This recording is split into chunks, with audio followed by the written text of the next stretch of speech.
ආයිබෝන් යාළුවනේ සුමු ව්ලොග්ස් එත ඔයාලව ආදරෙන් පිළිගන්නවා. මගේ accounting වීඩියෝ සීරීස් එකේ තුන්වෙනි වීඩියෝ එකත් අරගෙන මම අද ඇවිල්ලා ඉන්නේ. ඉතින් මාත් එක්ක දිගටම රැඳලා ඉන්න. මගේ channel එක subscribe කරන්න.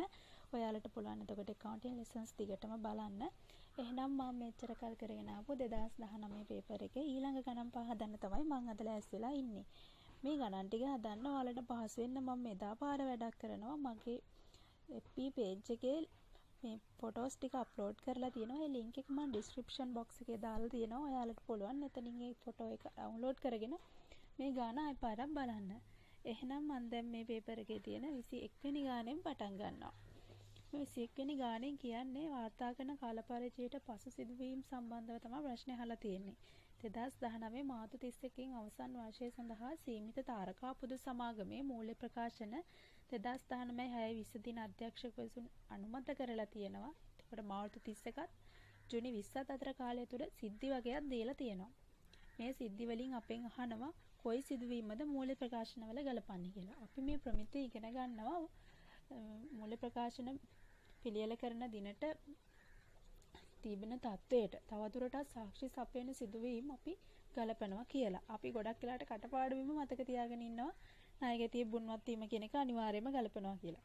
දැන් මෙතන මේ සිද්ධියේදී තියෙනවා ඒ ප්‍රකාශය යටතේ ලක්ෂ 5ක් ගෙවිතු ණයගැතිය 2019 5/28 දින බුන්වත් වෙලා තියෙනවා කියලා. දැන් මේ ණයගැතියගෙන් මේ මුදල් අපෙන් ලැබෙන්නේ නැහැ නේ. ණයගැතිය කියලානේ දාගෙන තියෙන්නේ අපි කොහොමද? දැන් එතකොට අපි මේක ගලපන සිද්ධියක් වෙනවා. ඊළඟට B ප්‍රකාශයෙන් කියනවා ලැයිස්තුගත පොදු සමාගම් වල කොටස් ආයෝජන වටිනාකම 6/20 වෙනකොට ලක්ෂ 10කින් පහළ ගිහලා තියෙනවා කියලා. එතකොට ඒක අපේ ප්‍රවර්තන වර්ෂයට නෙවෙයි අදාළ වෙන්නේ ඊළඟ වර්ෂයට. ඒ නිසා අපි මේ ප්‍රකාශය මෙතනදී ගලපන්නේ නැහැ. ඊළඟට C යටතේ තියෙනවා 2019 4/5 දින සමාගමට විරුද්ධව පවරන ලද නඩුවක තීන්දුව 2019 6 1 දින ලබා දුන් අතර ලක්ෂ 40ක දඩයක් රජය විසින් ගෙවීමට නියම කරලා තියෙනවා. දැන් මේ නඩුව පවරලා තියෙන්නේ අප්‍රේල් 5 වෙනිදා. එතකොට මේක අපි මේ වාර්තා කරන ගිණුම් වර්ෂයට කොටින්ම අදාළ වෙන්නෙම නැහැ. ඒ නිසා ඒක අදාළ වෙන්නෙත් නැහැ. එතකොට මෙතන අපිට ගලපන සිද්ධි කියලා වෙන් කරලා ගන්න පුළුවන් ඒ ප්‍රකාශය විතරයි. ඒ ප්‍රකාශය පමණි කියලා තියෙන්නේ අංක 1 උත්තරේ. එතකොට ඒක තමයි අපේ මේ ප්‍රශ්නෙට හරි උත්තරේ වෙන්නේ. ඊළඟට 22 වෙනි ප්‍රශ්නේ. තොග ප්‍රමිතිය LKS 2ට අනුව තොගේ පිරිවැය තීරණය කිරීමේදී පහත කුමන පිරිවැය අයිතමය ඇතුළත් කරනු නොලබයිද? ඉතින් දැන් අපි මේක අහන්නේ ඇතුළත් කරන්නේ නැති පිරිවැය අයිතමයන් ගැන. දැන් අපි බලමු. පළවෙනි එක තියෙන අමුද්‍රව්‍ය ශ්‍රමය හෝ වෙනත් නිෂ්පාදන පිරිවැයට අදාළව අපතේ යන ලද අසාමාන්‍ය වටිනාකම්. අසාමාන්‍ය වටිනාකම් අපි තොගේ ගලපද්දි ගන්නෙ නැහැ. ඊළඟට තියෙනවා නිෂ්පාදිත භාණ්ඩ ගනුදෙනුකරුවන්ට බෙදා හරින තෙක් දරුව ගබඩා පිරිවැය. ගබඩා පිරිවැයත් අපි තොගේ පිරිවැය තුළට ඇතුළත් කරන්නේ නැහැ. වලට නිෂ්පාදන ගිණුම හදද්දී වුණත් ඒ දේවල් මතක් වෙන්න ඕනි. ඊළඟට ප්‍රදර්ශනාගාරවල පරිපාලන පොදුකාර පිරිවැය. පරිපාලන පොදුකාර පිරිවැය අපි වෙනම තමයි ඉදිරිපත් කරන්නේ. ඒකත් අපි තොගේ ගණනය කරද්දී සැලකිල්ලට ගන්නෙ නැහැ. එතකොට මෙතන අපි කතා කරන ABC තුනම තොගේ අගේ ගණනය කරද්දී අපි සැලකිල්ලට ගන්නෙව නෙවෙයි. ඒ නිසා අපි මේ උත්තරේ වෙන්න ඕනේ ABC කියලා තුනම තියෙන උත්තරයක්. එහෙම උත්තරයක් අපිට තියෙනවා.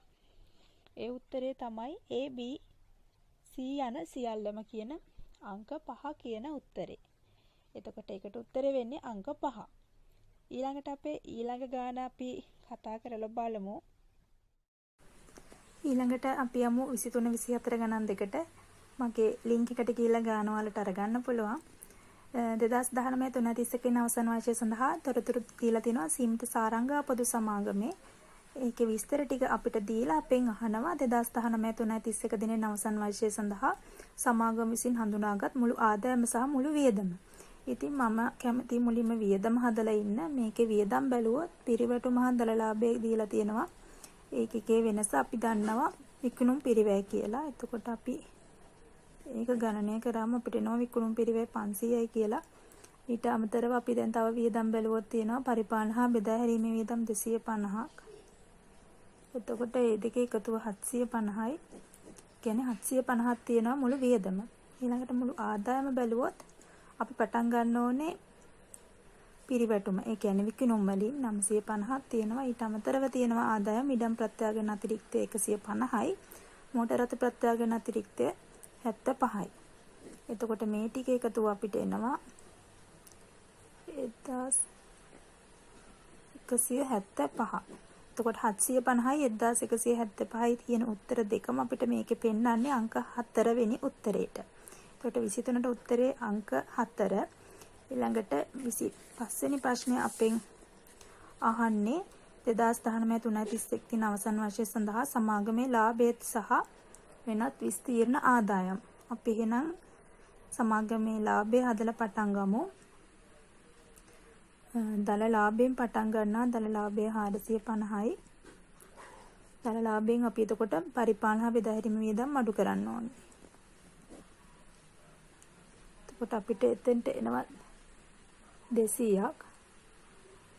ඊළඟට අපි මෙතන ගණනය කරගෙන යද්දී අපිට තින් දීලා තියෙන ප්‍රත්‍යාඝාන ගැන සිද්ධි දෙකක්. ඉදම ප්‍රත්‍යාඝාන නම් අපිට ප්‍රශ්නයක් එන්නේ නැහැ. පළවෙනි වතාවට තමයි ප්‍රත්‍යාඝානය කරලා තියෙන්නේ. ඒ වුණාට මෝටර් රථය ප්‍රත්‍යාඝාන අතිරික්තය 75ක් තිබුණාට මීට කලින් වර්ෂයකදී 35000ක හිගයක් තිබුණා කියලා අපිට කියනවා. එතකොට අපි වර්ෂයේ දල ලාභය ගණනය කරගන්නකොට මෙන්න මේ 35000 ඒ කඩා වෙච්ච පාඩුව අපි මේ 75000 පියවා ගන්න ඕනේ. එතකොට ඒ නිසා ඒ 35000 අපි වෙනත් ආදායමක් විදියට සටහන් කරනවා. ඒ නිසා 235යි අපේ වර්ෂයේ ලාභය වෙන්නේ. ඊළඟට අපෙන් අහනවා වෙනත් විස්තීර්ණ ආදායම් ගණනය කරන්න කියලා. වෙනත් විස්තීර්ණ ආදායමටද අපි එකතු කරන්නේ ප්‍රත්‍යාඝාන අතිරික්ත. ඉතින් දැන් මෙතන තියෙනවා ඉඩම් ප්‍රත්‍යාඝාන අතිරික්තය 150යි. මෝටර රථ ප්‍රත්‍යාඝාන අතිරික්තය 75ක්. හැබැයි අපි මේ 75න් 35000ක් පෙර වර්ෂයක වෙච්ච හිගේ පියව ගන්න නිසා වෙනත් ආදායම් යටතේ ඇතුළත් කරා. ඒ නිසා අපි ඒ 35000 මෙතනින් අයින් කරනවා. එතකොට අපිට 150කට එකතු කරන්න තියෙන්නේ 40යි. එතකොට අපිට වෙනත් විස්තීර්ණ ආදායම් විදියට 190ක් හඳුනා ගන්න පුළුවන්. එතකොට වර්ෂ සඳහා ලාභය 235යි වෙනත් විස්තීර්ණ ආදායම් 190යි කියන උත්තර දෙකම අපිට පෙන්වන්නේ 4 වෙනි උත්තරේ. 24ට උත්තරේ වෙන්නේ අංක 4. ඊළඟට අංක 25 ගානේ අපිට ජංගම අනුපාතයක් ගැන තියෙනවා. ජංගම වගකීම් තොගය විස්තර ටිකක් දීලා තියෙනවා. මේකෙන් අපෙන් අහන්නේ අනුපාත සම්බන්ධ ප්‍රශ්න. දැන් මේ වගේ ප්‍රශ්නයකට උත්තර ලියද්දී නම් අපි මේ අනුපාත ගණන් හදලම මතක තියාගන්න ඕනේ. එහෙනම් අපි දැන් මේ ගානට යමු. මේකේ අපෙන් අහන්නේ තොග පිරිවැටුම් අනුපාතයේ වාර කීයක්දයි ශනික වත්කම් අනුපාතයේ වාර කීයක්ද කියලායි. ශනික වත්කම් අනුපාතය නම් ඔයාලට ලේසියෙන්ම මතක තියාගන්න පුළුවන්. අපේ ජංගම අනුපාතය අපි ගණනය කරන්නේ ජංගම වත්කම් අනු ජංගම වගකීම්. එතකොට ශනික වත්කම් ගණනය කරනකොට අපි කරන්නේ ජංගම වත්කම් වලින් තොගය විතරක් අයින් කරනවා. එහෙනම් දැන් අපි මේ ගාන හදාගෙන යමු. ජංගම අනුපාතය අපිට කියනවා 2යි කියලා. ජංගම වගකීම් තියෙනවා 60000ක්. එතකොට ජංගම වත්කම්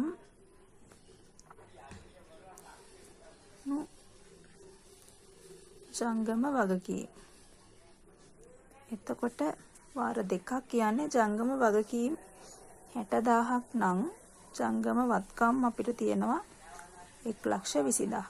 දැන් අපිට අවුරුද්දේ අන්තිම දවසටනේ අපි මේවා අහන්නේ. එතකොට අවසාන තොගය තමයි 48000. එතකොට අපි මේ 1,20,000න් මේ 48000 අඩු කරලා 60000කට කීයද කියලා බලන්න ඕනේ. කරලා බලන්න ඔයාලා උත්තරේ කීයක් දෙන්නේ කියලා. මෙතන අපිට එනවා 72000යි.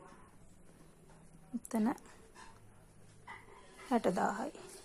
එතකොට 72 බෙදනවා 60න් අපිට එන්නේ එතන 1.2යි මෙතන 1යි කියලා. ඒ කියන්නේ වාර 1.2ක්. අපිට මේක 1.2 කියන උත්තර තුනකම තියෙනවා. ඒ නිසා ඉතින් අපි තොග පිරිවැටුම් අනුපාතයත් අනිවාර්යයෙන්ම හදලා බලන්න ඕනේ. මේ වගේ ගණන් වල ඉතින් එකම උත්තරයක් විතරක් දෙන්නේ නැහැ. අපිට මේ සම්පූර්ණ ගණන හදන්නනේ දෙන්නේ.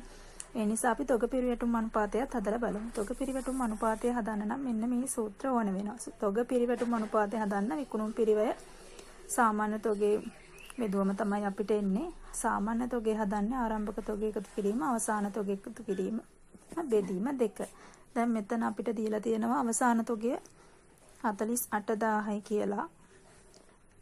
අවසාන තොගේ තියෙනවා ආරම්භක තොගේ තියෙනවා 32000. මේ දෙක එකතුව දෙකෙන් බෙදපුවම එතන උත්තරේ එන්නේ 80000 බෙදීම 2 සමානයි 40000යි. ඊළඟට අපිට විකුණුම් පිරිවැය ගණනය කරගන්න ඕනේ. මේ ගානේ කියලා තියෙනවා විකුණුම් පිරිවැය ගැන සඳහනක් තියෙනවා. විකුණුම් ලක්ෂ 3ක් තිබුණලු. එහි දළලාභ අනුපාතය 20%යි කියලා. දැන් මේ වගේ ගානක් ආවම මෙහෙම ලියා ගන්න පුරුදු වෙනවා. පිරිවැය එකතු කිරීම ලාභය සමානයි විකුණුම් මිල. දැන් අපිට විකුණුම් මිල එන්න මේ විදිහට මම දැන් ලියාගෙන තියෙනවා. අපි මෙහෙම හදනකොට දැන් අපිට කියනවා ලාභය පිරිවැය විකුණුම් මිලෙන් 20%යි කියලා. එතකොට අපි විකුණුම් 100යි ලාභය 20යි පිරිවැය 80යි කියලා ලියා ගන්නවා. මේ සූත්‍රය භාවිතයෙන් අපිට ලේසියෙන්ම ලාභය වුණත් පිරිවැය වුණත් හොයා ගන්න පුළුවන්. එතකොට අපිට තියෙනවා විකුණුම් මිල ලක්ෂ 3යි කියලා ඒක 100ෙන් බෙදලා 80ෙන් වැඩි කරාම අපිට එනවා 240000. එතකොට 240000 තමයි මෙතන විකුණුම් පිරිවැය වෙන්නේ. එතකොට විකුණුම් පිරිවැය බෙදීම සාමාන්‍ය තොගේ තමයි තොග පෙර පැටුම් අනුපාතය. තොග අපි සාමාන්‍ය තොගේ දැන් හොයාගත්තනේ 40000 කියලා. එතකොට අපිට මේකේ උත්තරේ එනවා වාර 6ක් කියලා. එතකොට දැන් අපිට ඉස්සලා ක්ෂණික වත්කම් අනුපාතයේ උත්තර 3කම හම්බුණා. මේක අපිට හම්බ වෙනවා ඒ උත්තර තියෙන උත්තර 3න් අංක 3 කියන උත්තරේ තියෙනවා තොග පෙර පැටුම් අනුපාතය අංක 6. ක්ෂණික වත්කම් අනුපාතය අංක 1.2යි කියලා තුන්වෙනි උත්තරේ. එහෙනම් මම අද වීඩියෝ එකේ ගණන් හදන එක මෙතනින් නතර කරනවා. ඔයාලා දන්න A level කරන නංගිලා මල්ලිලට මේ වීඩියෝ ෂෙයා කරන්න. මගේ channel එක subscribe කරන්න. ඉස්සරහට ඔයාලට මොන වගේ ගණන් ගැනද කියලා දෙන්න ඕනි වීඩියෝ එකක් කරන්න ඕනි කියලා ඔයාලගේ යෝජනා කමෙන්ට් කරන්න. එහෙනම් අදට මම ගිහින් එන්න. ඔයාලා හැමෝටම සුබ දවසක්.